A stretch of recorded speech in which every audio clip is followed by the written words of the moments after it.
कभी आपने नोटिस किया है कि सुबह उठते ही वही पुराने दिन की थकान वापस रिपीट होती है।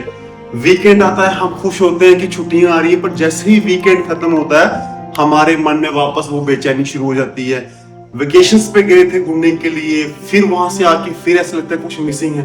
दोस्तों आखिर का कारण क्या है? कारण क्या है कि हम थके हुए हैं।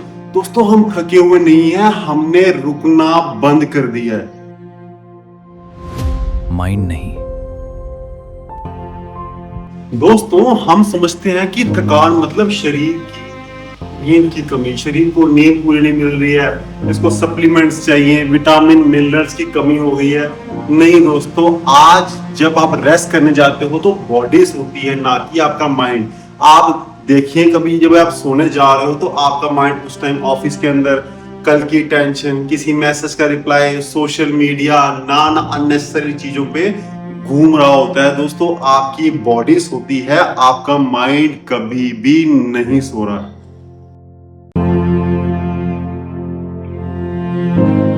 दोस्तों हमने अपनी लाइफ का हर एक खाली पार्ट जो है वो कंटेंट से भर दिया है। वो जब भी आप नोटिस करें कि आप चाहे कैब का वेट कर रहे हो, चाहे आप वॉक कर रहे हो, चाहे आप कभी भी खाली बैठे हो, तो आप उस टाइम तुरंत अपना मोबाइल निकाल लेते हैं और कंटिन्यूसली रील स्क्रॉलिंग करना, न्यूज देखना, पॉडकास्ट देखना, वॉक करते समय हेडफोन कान में लगा के रखना। आप अपने माइंड को एक सेकंड के लिए भी रेस्ट नहीं दे रहे हो।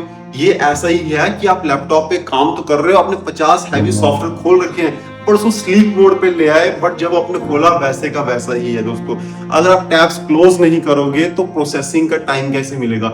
जब प्रोसेसिंग नहीं होगी तो ब्रेन आपका रेस्ट में कैसे आएगा?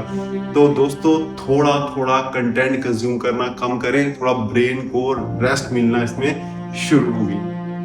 हम लोग रेस्ट और पॉज को एक ही चीज मान लेते हैं। लाइक ऑफिस में ब्रेक हुई, आपको थोड़ा सा पॉज मिला रेस्ट, तो लोग सोचते हैं बस थोड़ा सा देख लेते हैं, रील्स देख लेते हैं, स्क्रॉलिंग कर लेते हैं। वो आपकी बॉडी को रेस्ट दे रहे हो आप, ठीक है, बट माइंड तो कंटिन्यूसली इन्वॉल्व है ना। जब आप काम कर रहे हो तब भी आपका माइंड इन्वॉल्व है, आपका हर जगह माइंड इन्वॉल्व है। तो दोस्तों रेस्ट सिर्फ शरीर को चाहिए, माइंड को नहीं चाहिए। माइंड को हमेशा पॉज चाहिए।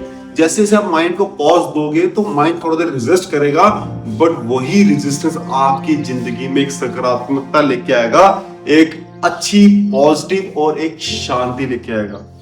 कल से दोस्तों, इवन आज से अगर आप चाहो तो एक एक्सपेरिमेंट कर सकते हो, जो आप करते ही आपको तुरंत ही इसका इफेक्ट मिलना शुरू हो जाएगा। अगर आपको पॉज मिला, कहीं भी आपका फ्री टाइम है, उस टाइम कोई बुक नहीं उठानी, कोई मोबाइल नहीं, किसी से कोई बात नहीं, बस शांत रहो। उस टाइम आपको थोड़ी सी बेचैनी बढ़ेगी, क्योंकि ब्रेन को इंस्टेंट डोपामाइन की आदत पड़ चुकी है, उसको इंस्टेंट डोपामाइन चाहिए।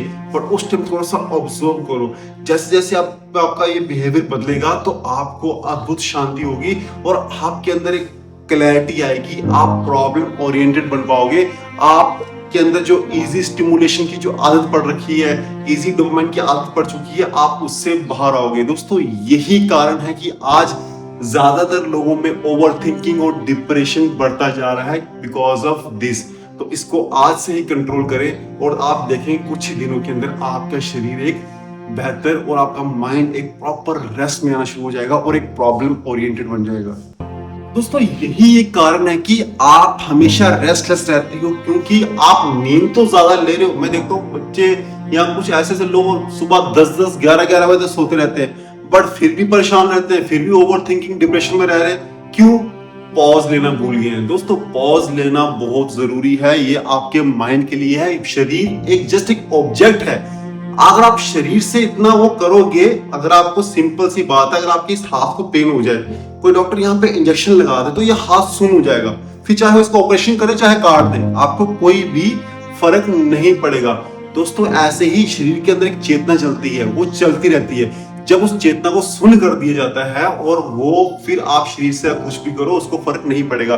तो इसलिए हमें समझना पड़ेगा शरीर एक जस्ट एक ऑब्जेक्ट है, ये हमारे मेंटल एनर्जी से चलता है। तो मेंटल एनर्जी को लोग आज इग्नोर करते जा रहे हैं, जिसके कारण वो प्रॉब्लम्स में इंडल्ज होते जा रहे हैं और वो सोचते हैं कि हमें कोई बाहरी तरीके से कोई इसका डॉक्टर इलाज कर देगा या कोई ऐसा इलाज कर देगा। दोस्तों आप चाह के भी इलाज इसका नहीं कर पाओगे और आप परेशान ही होते जाओगे। तो आइंदा ध्यान रखें, जो भी मैंने आपको बताया कि फोन को कम से कम इस्तेमाल करें, थोड़ा लाइफ में पॉज लेना शुरू करें, तो आप देखोगे कि आपकी लाइफ के अंदर ट्रेमेंडस चेंजेस आना शुरू हो जाएंगे। तो दोस्तों आज की वीडियो में इतना ही। तो वीडियो आपको कैसी लगी तो चैनल को लाइक, शेयर और सब्सक्राइब करना ना भूलें। और हाँ, अगर आप भी अपनी लाइफ में कोई एक ऐसी प्रॉब्लम से कंटिन्यूसली जूझ रहे हो जिसका आपको हल नहीं मिल रहा है, तो आप कमेंट पे जरूर लिखिए उसके, तो मैं उस पर वीडियो जरूर बनाऊंगा ताकि आप अपनी लाइफ से उससे ओवरकम होके कुछ बड़ा मुकाम हासिल कर सकें।